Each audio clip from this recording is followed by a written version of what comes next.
Welcome, everyone, to American Sports Cavalcade coverage of the 16th Annual NHRA Mopar Parts Mile High Nationals at Bandimere Speedway in Denver, Colorado. Time for race number 1 in round number 2 of top fuel competition, and there's a man who has worn the number 1 5 times during his career, Joe Amato. He'll be up against Mike Dunn, who is the defending Mile High Nationals champion from last year. Dave? Steve, and don't forget, as you told us earlier, this man, Joe Amato, has won here 4 consecutive times in top fuel. However, that was then and this is now. Jimmy Brock is currently his crew chief. Joe is right now number 2 in the points chase behind Scott KALITTA. And he needs to do well here in the middle of the summer and start this summertime swing of 3 events in a row if he hopes to be the 6th-time Winston champ. Notice the very aggressive angle on those tall rear wings. In this thin atmosphere, you got to really can it forward, push it down to try to get some downforce in these rear tires. Even the front wings have a little more attack to them. A lot of the racers are having problems, particularly in the last 300 to 400 feet of the racetrack, and this is one of them.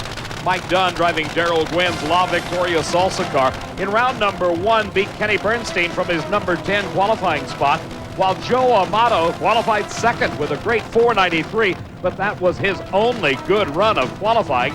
He topped a troubled Corey McLenithan in round 1. Joe also joined that group of racers having engine problems on every other qualifying effort he made. Again, I can't stress enough how important this race is to Amato if he hopes to become the Winston champion for '94. Normally, we would say 5,000 horsepower in each lane. At Bandimere, I'd say it's more like about 3,900.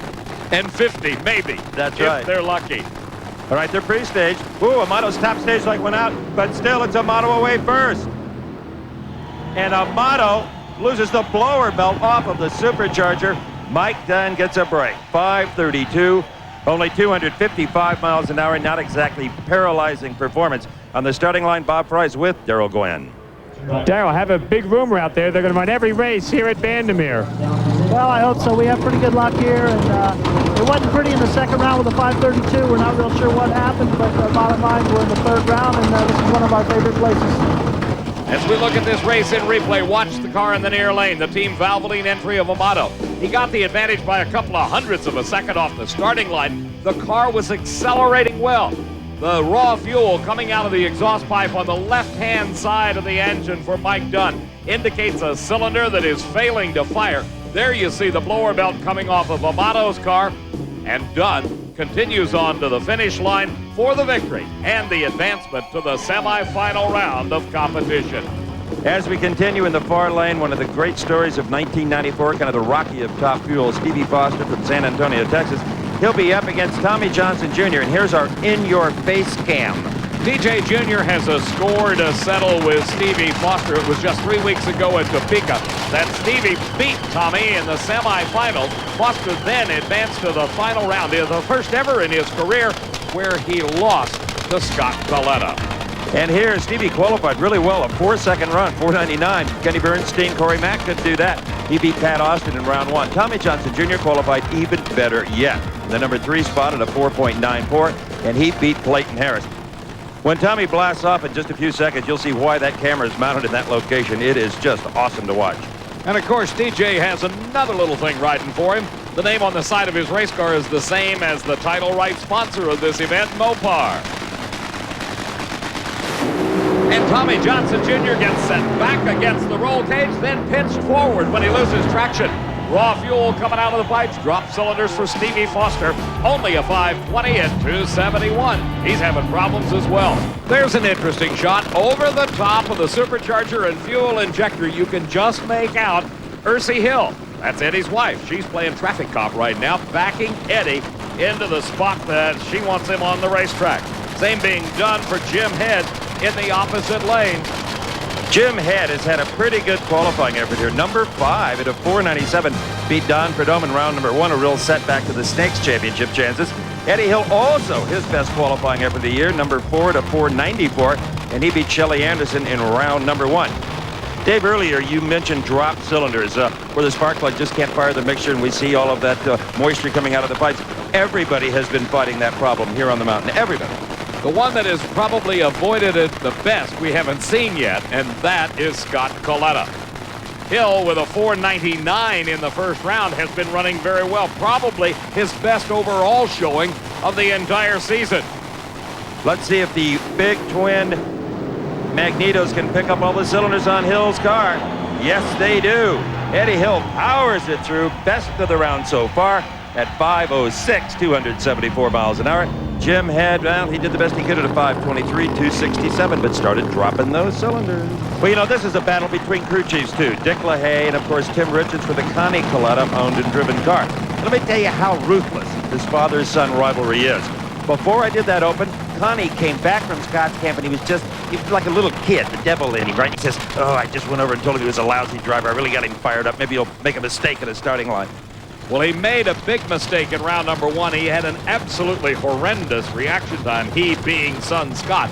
So it gave Connie a little bit of ammunition to go over and pick on him.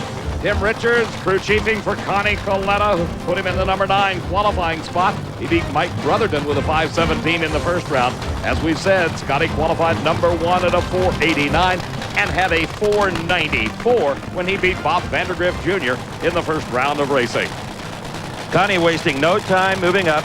Dick LaHaye kind of holding Scott back, saying, easy there, let him go up there and think about it for a while. Of course, both crew chief check is signed by the same guy. But KALITTA likes it this way. Moving in slowly, they're in. Connie in first. Scott taking his time, put a little pressure on Dad. Good start by both drivers. Scott KALITTA just pummels his old man with a 5:02 to a losing 5:10, 283 to 275 miles an hour. Scott KALITTA, fist in the air, picks up 200 more valuable Winston points. Let's go to the starting line and Bob. Well, I say what, the beat just keeps on coming. Well, you know, we was a little concerned about the racetrack and so forth, and the thing's been running 490s, and so we calmed it down a little bit and let them, if they wanted to come to us and try to beat us, that's what had to happen. The kid's really doing well. You guys starting to think championship? Yeah, we got to start thinking it now, yes. Can I say? It's a car length behind. You were over at his trailer, really getting on him about reaction times, trying to get him upset. Your own son. It's too bad, ain't it? Doesn't matter, just another number on a car.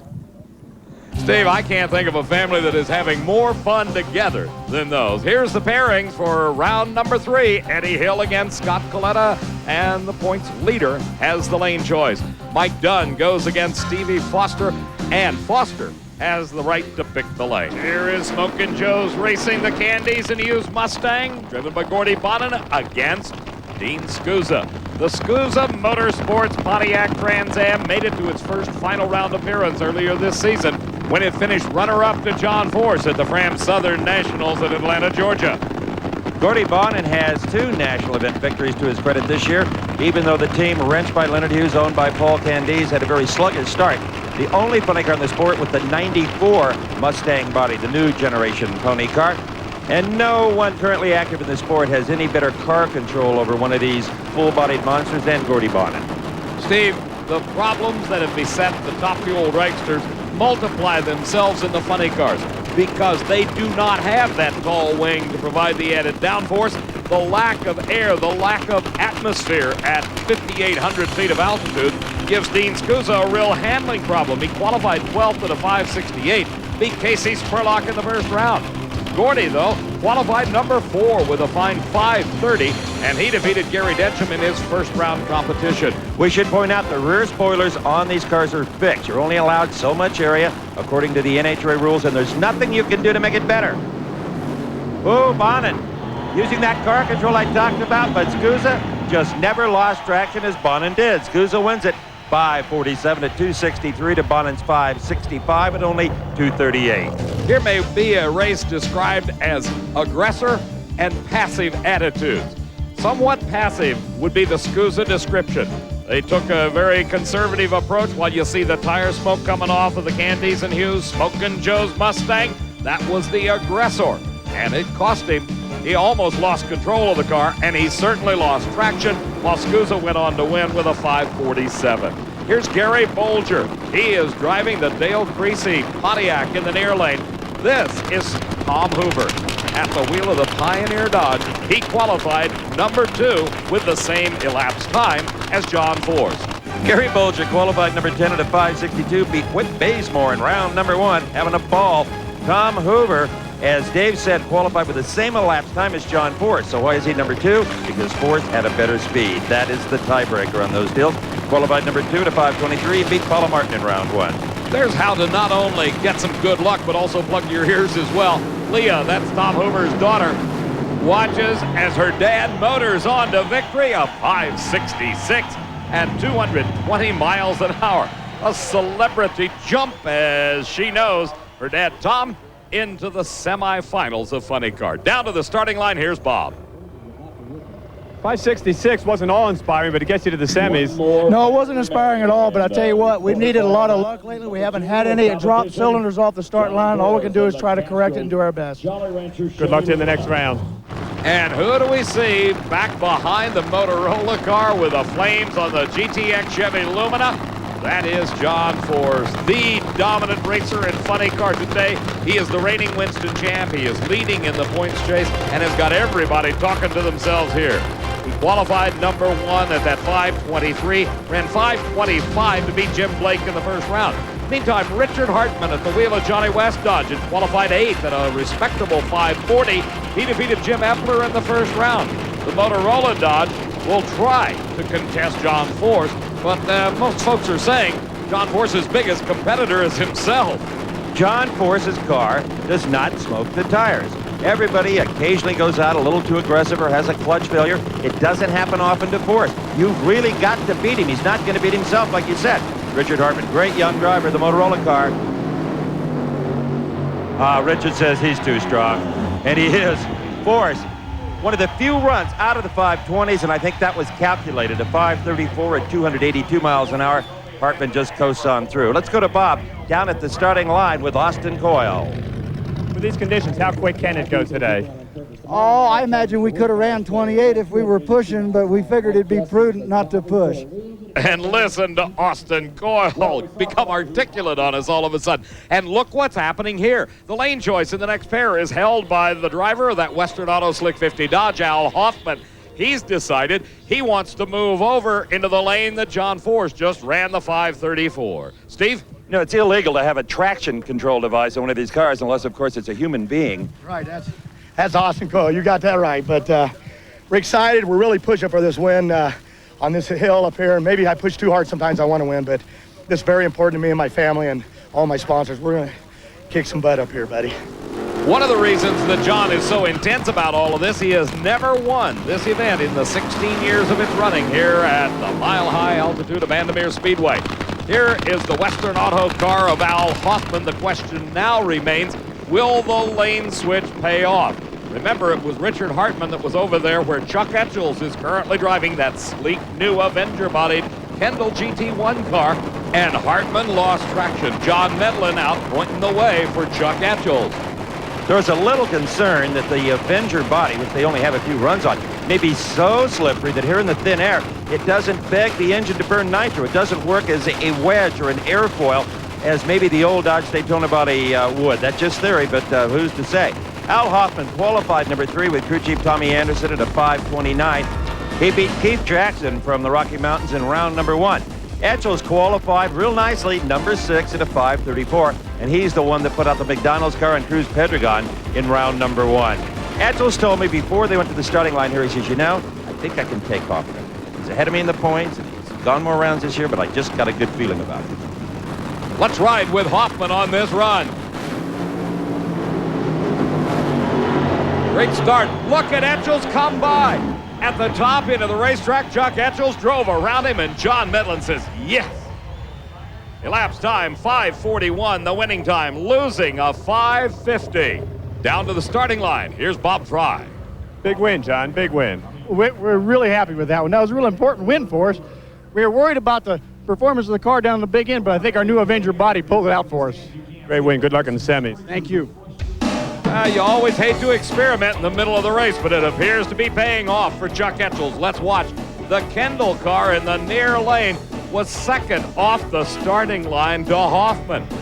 But Al's problems were not solved with the lane choice as he lost traction as well as ETCHELLS. Then it became a battle of the backpedaling. You see both cars smoking the tires, but it was ETCHELLS slipping ahead and maintaining the lead through the finish line and moving to the semifinals. The semifinals, Hoover against ETCHELLS. Chuck holds the lane choice, and John Force will pick his lane in a rematch of that Atlanta final up against young Dean Scusa.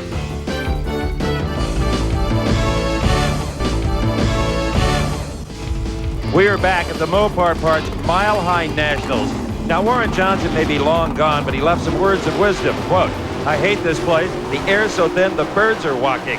And it really does affect the pro stock automobiles, which are normally aspirated, i.e. no supercharger of any kind, more than it does the nitro classes, where you can add more fuel or bump the blower up or whatever, Dave McClellan. Steve, you hit the nail on the head. These guys are pretty much stuck with what they have in the way of power. They breathe through two 4-barrel carburetors into a 500 cubic inch engine. And as big as those Hollies are, if there's no oxygen in the air, there's not much you can do to make more power. These guys have done well, though. Jerry ECKMAN qualified number 4 with a fine 7:58. That's his highest qualifying position all season. And in round number 1, he raced Larry Morgan in the Castrol Super Clean Oldsmobile. Morgan had qualified 13th. As the two cars left the starting line, Morgan was treated to a sight that very few people have seen this season, being passed by Jerry ECKMAN in the Pennzoil Pontiac. That took Jerry to round number 2, where his opponent, Mike Thomas, the number 12 qualifier, had already defeated one of the fabled Johnson's, son Kurt. One thing you can do with these cars is change the ratios in the transmissions, and I'm sure they've done that here, if not the overall rear axle ratio, to make up for the lack of torque and horsepower up the starting line in the first couple of gears. That's ECKMAN. That's Thomas. Thomas leaves too soon. A red light start. He's out of here. ECKMAN, with all kinds of control problems, had Thomas taken a green light, he might be going to the Final Four instead of Jerry ECKMAN. In fact, for sure he would be, Dave. 7:70 was the losing time. That was for Mike Thomas, who had red lighted. Look at the times, 9:62. The winning effort's going to be a little difficult to earn lane choice in the semifinal, but believe it or not, that's where Jerry ECKMAN is. This is Mark Osborne at the wheel of the Pyroil Oldsmobile. His opponent, Steve Schmidt, wheeling the Dynagear Cutlass. Here's a pair, Steve Schmidt out of Indianapolis, Indiana, in round number 2. In his first round effort, he beat Mark Powick from his number 11 qualifying spot. Mark Osborne qualified 3rd with a great 7:56 and beat Ricky Smith in the first round. For Schmidt, this may be kind of running against yourself. He built the engine that is in Mark Osborne's Oldsmobile. Yeah, but Mark pays a pretty penny to lease that motor for every national event. We've never seen Mark in the final of a true points national event, but he was runner-up to Kurt Johnson at Englishtown this year in the Budweiser Pro Stock Challenge, and that paid enough to rent the motor for a couple of races. A pair of Oldsmobile Cutlasses, 2,350 pounds, the minimum weight allowed with the driver on board. They're racing on racing pump gasoline, if you will. Highly sophisticated race cars under a stock appearing body skin. Osborne was asleep at the tree. He's going to need a lot of muscle on the top end. Yes, he does. Osborne just nipped Schmidt. 763 to a 770, but Schmidt was a 600th ahead off of the starting line. That was a lucky break for Mark Osborne that he had that kind of power that he bridged from Schmidt. Steve, as we watch this one again in replay, take a look at the start. You see Steve Schmidt's car respond first. That means he got the advantage. The light is green, so it was a good light for Steve Schmidt in the far lane. But watch, as Steve pointed out, the Osborne-Schmidt horsepower definitely paid off, because as they approached the finish line, Mark Osborne pulled ahead. You want to know what a 4/1000th of a second margin of victory looks like? How about that? Here's the next pair. Scott Jeffreyon in the near lane, and this man, Jim Yates, wheeling his Dynamax Pontiac Formula Firebird. And for Yates, he has broken up the quartet of Dodges and Oldsmobiles at the top of the Winston point standings. With Kurt going out in round 1, Yates has taken over the number 4 spot. Qualifying began here on Friday with 2 sessions, and Scott Jeffreyon couldn't get in the 16-car field with either one of them. He finally did on Saturday morning. Jim Yates, I'm frankly a little shocked that this man has not won a national event this year. He's been to 2 final rounds, and Lady Luck just hasn't ridden with him. The lane choice here is going to Scott Jeffreyon by just about 1/1000th of a second. When he defeated Joe LeBone in the first round, George Marnell was the victim for Jim Yates. And Yates leaves just a fraction of a second too soon. Scott Jeffrey on, we're on board. The Dodge crosses the finish line. Look at the time, 7:55 at 181 miles an hour. The only car that has been quicker today has been his teammate, Darrell Alderman, at the wheel of the other Dodge, and that's who we're going to see next. He is up against the 10-time Winston champ, Bob GWYNN, at the wheel of the Ford Thunderbird. GWYNN is the defending champion here at the Mopar Parts Mile High Nationals, but he's going to have to pull every trick out of the book because Alderman is the top dog, the #1 qualifier. Alderman qualified #1, the only car in the 40s, a 747, beat Butch Abbott in the first round. Meantime, Bob GWYNN had qualified #8 at a 761, and we saw him with Warren Johnson in the first round confrontation. Son Rusty making a final check of the car and walking back behind to watch how the chassis works. It's been a long time since these two met side by side. Let's see if GWYNN can match reaction times with the known whole shot bandit Alderman. RPM's up.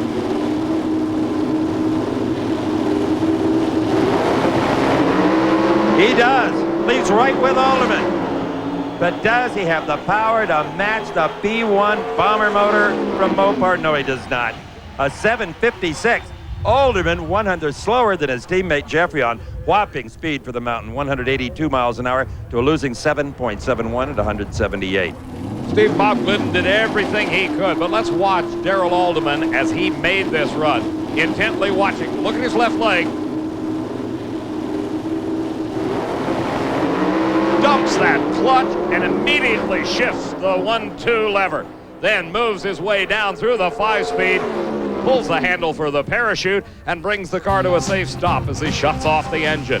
That 756 earns him lane choice in the semifinals against Jerry ECKMAN, while his teammate Scott Jeffrey ran a 755 low ET of round #2. That pits him against Mark Osborne at the wheel of the sole remaining Oldsmobile.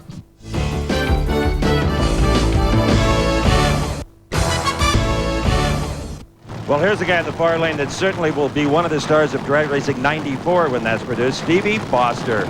Runner-up the first time he ever made a national event final. That was just 3 weeks ago in Topeka.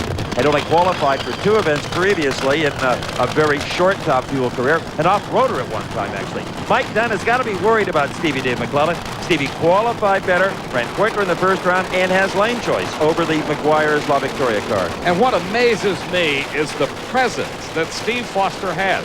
In the interviews with you, Steve, down at the far end of the racetrack, his knowledge, his ability to put himself into practically any situation and be the master of it. What I note is when he passes the Diamond P camera, for example, he gives it a big wave. At Pomona, first time I ever met the guy. He introduced himself. He missed qualifying, but he said, someday we're going to talk a lot down there at the far end. And we have. In 2 races, you've talked more than you have to some other guys that have been doing it for 10 years. Foster and Dunn. Dunn dropped the cylinder off the starting line, and Stevie Foster finally overpowered the racetrack. After so many great runs, the Foster team may have gotten just a little greedy and hopped it up a bit too much. May not have been pretty, but there's a win in Mike Dunn's column. I was listening to that Dave McClellan saying it wasn't pretty. It's a W, son, and you're in the finals. That's the bottom line, you know, and it's 2 years in a row we're in the final with the La Victoria car, and I guess it's just a little magic here for all of us, and all of our executives are here, so hopefully we can pull it off again. The magic may well be working for Darrell and Mike this day. Dick LaHaye looks on as they fire the engine in the American International Airways entry of Scott KALITTA. His competition is Eddie Hill. These were the 2 best cars in the world last year. Hill winning the championship. That #2 on the wing of KALITTA's car indicated he finished second to the 57-year-old Hill. And what we may be seeing here on the starting line is literally the changing of the guard. Hill out of the top 10 in the Winston points chase. Scott KALITTA going for 3 wins in a row here at Denver. Quite a story indeed. Steve? Mike, you felt it starting to self-destruct? Well, yeah, I mean, it went out there and put some cylinders out, and it hit that ball spout out there and started shaking. I grabbed the brake. Probably shouldn't have done that, but I didn't want to take a chance, and I didn't see him. I saw him out there about 200 feet. He put a wheel on me, and then the La Victoria car just kind of went around him, so evidently he had some problems. And took her down the first light. But, we'll take the win any way we can get it. It ain't pretty, but, hey, we're in the final. Got it. Mike waxing a bit philosophical about that victory as Stevie Foster kind of thinks a little bit about what could have been. Percy Hill now hoping that what we have seen thus far out of the Pennzoil dragster will continue, and that has been some outstanding performances and good driving by 58-year-old Eddie. This has the potential to be the best race we've seen all day long. With Eddie Hill, the world's fastest driver, Scott KALITTA, 308 miles an hour, both qualified near the top of the heap. Scott right on top of it. Could be a beauty. The lanes appear to be absolutely equal. On board the Pennzoil car. Eddie Hill's away. Scott KALITTA loses traction. It's going to be all Eddie. Eddie Hill has problems, and Scott comes back by. What happened, Matt? Well, it looked like Eddie had that one won until something went wrong in the car. That allowed the tire-smoking Scott KALITTA to recover and power past for the win. Bob? Just exactly like you diagrammed it. I guess. The biggest problem is we figured the track would be a little bit better, and we got after the motor a little bit and tried to run another 4, and the track just won't hold it out there. Good to see the wind light through the smoke, or how'd you know you won? Well, I could hear Scott pedaling it, and I seen Eddie wasn't accelerating. I don't know what happened to his car, but something happened. Kids in the final again. Boy, they're tough. Let's take a look at this one in replay, and what is incredible is the recovery Scott KALITTA has made since that terrible reaction time in the first round.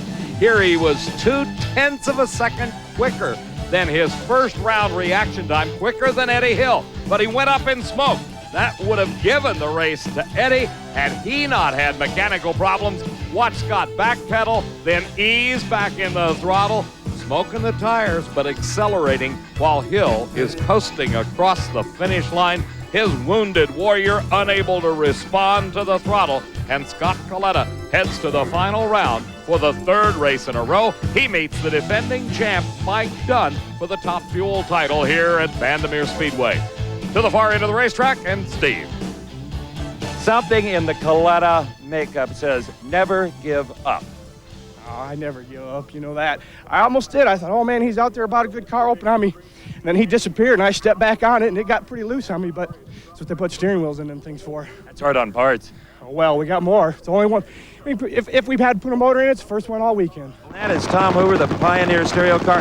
And interesting, he qualified equal to John Force, but he destroyed the motor, put the rods out of it, all 8 of them, and you really wonder if he can make the kind of recovery, well, like he did a year ago here. He used this race as a launch pad to win the following race in Sonoma. This is Chuck Etchells, and he is using this race to debut and launch that beautiful new Avenger Dodge body on the Kendall car. For Hoover, he may have been able to match John Force's elapsed time in qualifying, but he does not have the depth in the term of spare parts and spare engines. So he has been sparing with his aggressive attitude towards running the race car. In round number 2, previously he ran a 566. That gave the lane choice to this man, Chuck Etchells. But in the first round, he had a fine 543. So he can run those good numbers, Steve. If it were not for Mopar sponsoring this event, I doubt you would have seen the Avenger here. They would have waited till Sonoma, the next race at sea level, rather than trying to deal with a slippery new body in thin air. Let's watch him. Connecticut, Etchells. Lots of clutch dust in the cockpit. But Etchells takes it as Hoover overwhelms the racetrack. A 541. That is good, solid performance on the mountain at 265 miles an hour. With the talented crew chief is Bob Fry. Robert? I know you'd like to give that new body all the credit out there, but I'll tell you what, the tuner's got to take some credit here, John. You're doing a great job. Well, thank you. I appreciate it. The credit goes to the manufacturers, the parts and components that we use on the car. The car's been performing very consistent all weekend. I think that's what it's going to take to win the race tonight. It's going to be a great feeling if you guys can win this one for the whole team, huh? Be great. We need it. We're certainly headed in that direction. They are into the finals. Who will their opponent be? Will it be Mr. Domination, John Force? Or are we talking upset? Will it be the youngster, Dean Scusa? Scusa has had some very creditable elapsed times. A 547 in the second round, a 540 in the first. But John Force has just obliterated the entire field. The slowest time he has run thus far this weekend came in the previous round, a 534. Steve? For the second time in 3 years, Chuck Etchells goes to the finals on the mountain. Oh, man, it's great. We're really happy. I mean, this Dodge Avenger's great. It's working for us. Getting the tire smoke under control a little bit. Yeah, John's doing a great job. He just keeps chipping away at it. And what did it run? 41. Well, should have run better than that, considering it didn't smoke the tires, but we'll take it. Really doesn't have much choice. It's in the record book now. Here is the Force Clan. That's the kids looking on as Dad does his thing. Underneath the body, Austin Coyle making a final adjustment to the fuel injection system. Austin Coyle and Bernie Fitterly have something back at Porsche shop that Glenn Micros did that works with Scusa, which is he had. It's a blower dynamometer. They know exactly what every supercharger is capable of doing, just like a pro stock racer knows what his whole engine is capable of doing coming off of the dyno. It's a one-of-a-kind piece. It cost John Force about 70 grand for them to build it, but boys, it paid some dividends. And certainly here, where there is very little air to move, the more supercharger boost, the more efficient the blower, better you're going to run. Scusa's giving him everything he can, but nowhere near enough. Look at that. John Force into the finals, 5:34, matching the time he had in the previous round at 281 miles an hour, and that is truly the best indicator of all, the speed that he's been running. Every pass has been over 280 miles an hour. Watch how quickly the Force car launches without smoking the tires. That is just amazing and has everybody scratching their head. How can he leave that hard and not burn rubber? At the finish line, Scusa was several car lengths behind. He ran again another creditable time of 5:47, but he is completely out of the picture as John goes on to meet Chuck in the finals. Lane choice, who else? John Force. And he is with a good pal, Steve. You know, Force, you're no fun anymore. You don't catch on fire, you don't hit the walls, you don't blow over backwards. What's going on here? Yeah, but it's coming. No, what about a heart attack? That's getting pretty close. 5:34. I'm going to work out before I come up on this hill. Them young kids they're just doing old Forcey under. But Coyle backed her down a little bit, got a little nervous on the starting line. So he said, do your job. So I don't know what happened. But we're excited, just glad to be here. So John Force, with a smile on his face as always, goes into the finals where he'll match up against Chuck Etchells. We got more action coming your way as we return to the mile-high atmosphere at Bandimere Speedway. We're down to finals in top fuel and funny car here at the Mopar Parts Mile High Nationals. Now it's time to do the same thing with the factory hot rods, the pro stock cars. Darrell Alderman versus Jerry ECKMAN. Alderman, the quicker in qualifying. However, he was not the quicker in the previous round. That honor belongs to his teammate we'll be seeing a little later on, Scott Jeffrey. There's Jerry ECKMAN, finally, for his fans and for Pennzoil, having a great weekend here on the mountain. Steve, the only problem is he's running up against Alderman in this round, and he is at least 3 to 4 hundredths and sometimes a great deal more behind the performance of the new Dodge Avenger. Zoomy looking bodies and a very sleek race car for this gasoline burner. Darrell Alderman getting more and more comfortable with this car with every pass. He says, all I need is a little more seat time. They didn't just rest the 3 weeks between Topeka and Denver. They spent 3 days testing run after run after run at Rockingham Dragway in North Carolina, and it's really paid off, both in performance and Alderman being comfortable in the car. The Pennzoil Pontiac of Jerry ECKMAN, his best showing in many a race. Trying to keep pace with Alderman. And that was a close race until the last few feet when Alderman was able to pull it out.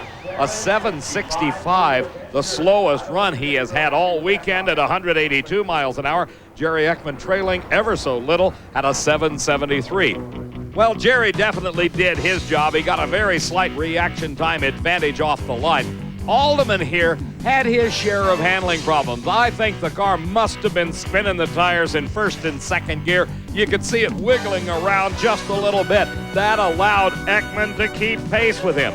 But it was right down at the very end of the quarter-mile racetrack that Alderman began to pull away, and by just nearly a full car length, he won. Darrell, you're going to the final round, but the car fell off a full 1/10 of a second. Yeah, I know it shook real bad on me there when I went into third gear, and I had to come completely off of it and get back in it again. So we'll have to take a little clutch out of it probably this next time. Best of luck to you. Thanks. So that's one of the Mopars in the finals. We have an opportunity to have an all-Dodge final round as our next pair coming to the line finds Scott Jeffrey on here in the lane nearest our cameras, Mark Osborne and the sole remaining Oldsmobile Cutlass in the far lane. Jeffrey on, oh, something's happened with Jeffrey on's car. The engine has died. It kind of backfired, Dave. There's another Dave. Dave Hutchins comes up. Scott trying to refire it. No luck so far. Osborne, I'm sure, completely unaware of what's going on with Jeffrey on, executes his burnout. And I think the Wayne County Speed Shop team is maybe going to throw in the towel here. Scott is still trying. Dave Hutchins has a very discouraged look on his face, as you can see. It could be electrical. It did definitely bang on the burnout. He started to do his burnout, Steve. The tire made 4 or 5 revolutions and then came to a very quick halt right after that pop. Meantime, in the far lane, Mark Osborne is staging the car, and it appears that it is over for the Dodge as the Wayne County Speed Shop crew begins to push the Mopar Daytona back into the staging lanes as Scott Jeffrey climbs out of the car and walks away oh so disappointed. He had had quick ET of the round before. Now he is out of competition. It will be an Oldsmobile in the finals, his first ever championship round appearance for Mark Osborne at the wheel of the Pyroil Cutlass. The question is, will he earn lane choice? The answer is no. By 0.02 of a second, that goes to Alderman. Let's find out what happened to Scott. Bob? Dave, tell us what happened. Well, I don't know what happened. The thing belched or backfired or did something. I don't know, something happened to the ignition or what it did, and it just wouldn't start again, wouldn't refire. Now, what's the rule on that? Is he allowed to refire it? Oh, yeah, he could start it again, yeah, as long as he can fire it under his own power. So it's too early to tell what it was? Yeah, I don't know. It's a tough way to go. Now the Dodgers are down to 1. Kind of evens the field. That's the pairing as you see Mark Osborne and the smile of Darrell Alderman, with Darrell holding the lane choice by only 0.02 of a second. Steve? How about it, huh? First ever national event final round, and you matched wheels with the Dodge at 765. Well, you know, I'm so pleased. I just don't know what to say. I really want to thank Pyroil, my crew chief Mike Evers, my wife Kim, Mama Rosa's Pizza for really hanging in here with us. Love that pizza. Can you run with the Dodge, do you think, in the final round? If these lanes will stay equal, I don't think we'll horsepower him, but we'll just have to get up there and hopefully we'll get another break. As we suspicioned, an engine change being accomplished in Scott KALITTA's pit. We saw a bit of fire the previous round. His dad, Connie, over to talk to his crew chief, Dick LaHaye. Scott busy mixing the fuel, which just about every driver does. I'm Steve Evans along with Dave McClellan and Bob Fry, and we're back for the final rounds of the Mopar Parts Mile High Nationals. And first up, Mac, it's Pro Stock, and there was an engine change here as well. Steve, Killer is back. This is the engine that they used to win Memphis. Darrell Alderman drove the Dodge. At that time, it was a Daytona car, and they have an engine that they've named Killer. Well, they've put it back in to race Mark Osborne in the finals here at Denver. And for Alderman, he's got to have some confidence because that is the only national event victory that he has had all season long. For Osborne, it's sort of a rarefied atmosphere, and I'm not talking about the mile-high altitude either. Should be interesting to see if he's up to the pressure, and usually you'll notice a guy, if he's going to crack, it'll be right on the starting line. He knows he's up against the 2-time Winston champion. He knows Alderman's a crowd favorite. He knows Alderman's kind of the golden boy, and he's just a soft-spoken gentleman from Virginia who matched almost exactly Alderman's the last time in the previous round. Just 0.02 of a second, and it would have been Mark Osborne deciding where he wanted to run his race. Terry Adams, the crew chief for Mark Osborne's car, the Pyroil Cutlass. One thing we have been remarkably free of this weekend has been any kind of psychological staging battle. Yep, been very clean racing. Alderman in first. He always does when he has lane choice. Osborne making him sweat a little bit. Attaboy. Oh, they leave right together. They stay together. Has Osborne got a chance here? Nah, Killer's got horsepower. 751 at 182 miles an hour for the winner. Mike Sullivan congratulating. 759. Osborne gave him a heck of a fight. Let's go to the starting line. Bob Fry. He doesn't want to fight. It's crew chiefing by committee, and I'll let you guys fight this one out. Good move in the points for Darrell, huh? Great move for the points for Darrell, for sure. We had a lot of trouble up here, but we got to the end. Oh, yeah, it looked like it was trouble all weekend long for these guys. Congratulations, Mike Sullivan and Dave Hutchins, as Darrell Alderman wins it with a 7.51. David? Bob, that 7:51 was the low elapsed time of eliminations. Here's our replay. Neither driver had a great reaction time. I think that little staging battle may have taken its toll. But what is absolutely unique about it, they were almost identical in reaction time, so it doesn't matter what the times themselves were. It was an even start for both drivers. The difference in this race was killer. Look at that. The horsepower prevailed. A car length at the finish line. Alderman the champ. Darrell, killer came through. Yes, killer did. I don't know what it run, but 7:51. I know these things. Well, it felt like a pretty good pass there. You had total confidence, even though you made an engine change. Oh, I'll tell you, I didn't have confidence. I had confidence in the car and all, but I didn't think I had the thing won or anything like that until the WYNN light come on. And a nice move in the points against your teammate. Yeah, you know, every round's 200 points, and I'll take it. Get excited, will you, Dave McClellan? Don't kid yourself. He's excited inside. He just may not show it too much on the outside. The Pro Stock point standings in the Winston chase. Scott Jeffrey on number 1, 558 points. Back is Alderman, followed by Warren Johnson, Jim Yates, number 4, and Kurt Johnson bumped down to number 5. The Nitro Burners are back. Austin Coyle trotting back, trying to keep pace with John Force in the Castrol Chevy Lumina. His opponent, the winner here 2 years ago, Chuck Etchells with a Dodge Avenger out of the Kendall GT1 Super Win sponsorship. The body up, John Medlin under the car. John Force has never won here at Bandimere. Chuck Etchells won just 2 years ago, and John is a little jealous of that. In his early days as a struggling professional, he could always come through Denver at the old Bandimere Speedway, and if nothing else, get a hot meal if they didn't have a match race available. He loves the family, we all love what they've done to this magnificent racing facility. We tease about the thin air a little bit, but believe me, this is everybody's favorite track.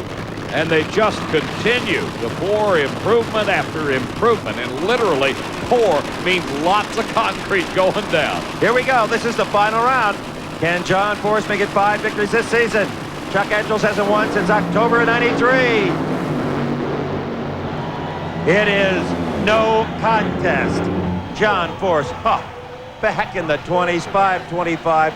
Huge speed for up here, 282 miles an hour. Etchells threw in the towel at 266 miles an hour. What am I doing here? Austin, when I grow up, I want to be you. You're unbelievable.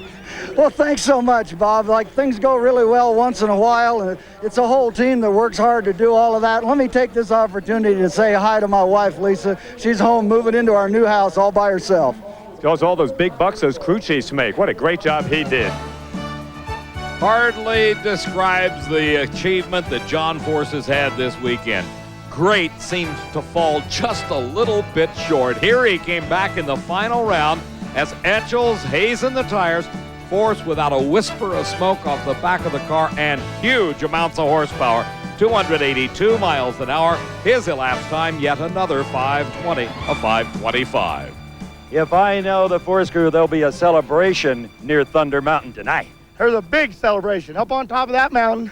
My daddy, just like the paper said, up there sitting in heaven with John Bandimere. Bandimere said, when's your dumb kid going to win this race? Pop, we won it. All my sponsors, we did. We are tickled pink. What are you doing to win all these races? You can tell me. Who could I tell? I got a part-time job selling Autolite spark plugs so I can pay Coyle. Now, we just work hard. We match race a lot. Castrol, Jolly Rancher, all the people that support us. We love you. It's been a long old road. The Wax Shop, Dorman. What can I say, gang? He said it all, Dave. Steve, whatever he pays Austin Coyle, it's worth every penny as Chuck Etchells comes over to offer his congratulations.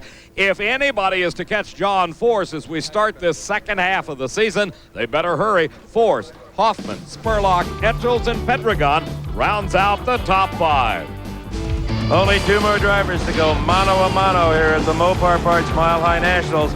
That is Scott KALITTA and Mike Dunn, the top fuel final. Long, long shadows now, Dave McClellan. We should see the nitro flames that everybody loves so much.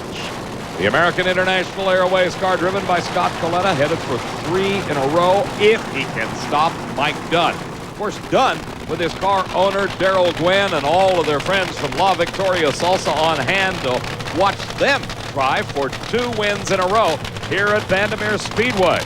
This could be a closer race than one would imagine because Darrell and crew can pull it out of the hat on occasion. I haven't seen Dick LaHaye this nervous in a long time. In fact, while we were in commercial, we were watching him eat about 8 packs of Rolaids. That'll calm him down. As you said, though, that engine change for Scott KALITTA, you just never know. Theoretically, they're all the same, but I've never believed that. I think every part in drag racing has its own personality. Well, the burnouts are over. The crews and crew chiefs have done all they can do. The only control factor left at the moment is the good Lord and the two drivers inside this pair of race cars. Oh, what a pretty sight, especially for Scott KALITTA. Look at that. Amy, a murder to motor to do it. But they have won the Mile High Nationals, their third race in a row, 5:07, 270 miles an hour to a losing 5:45. Mike Dunn was just never really in the hunt. If we talk about John Force as a juggernaut in Funny Car Eliminator, I have no idea how one would describe Scott KALITTA.